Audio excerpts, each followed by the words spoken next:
Dewan Pengelola Cabang Rumah Jokowi Kabupaten Ogan Ilir, Sumatera Selatan mempertanyakan sengketa lahan tanpa batas Desa Bakung, Kecamatan Indralaya Utara, Kabupaten Ogan Ilir, agar segera ditindaklanjuti oleh Kabupaten Ogan Ilir dan Muara Enim.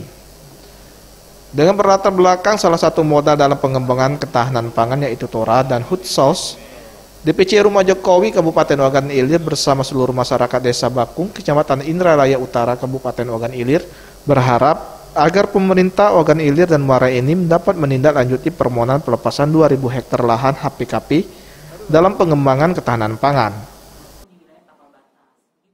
Secara sepihak, tujuan dengan memasang patok itu dari pihak Oknum Muara Enim untuk pemekaran wilayah atau Kabupaten Gelombang. Di situ saya sempat melaporkan permasalahan itu ke almarhum Pak Sekda, ya Pak Herman. Tim Liputan Sriwijaya TV.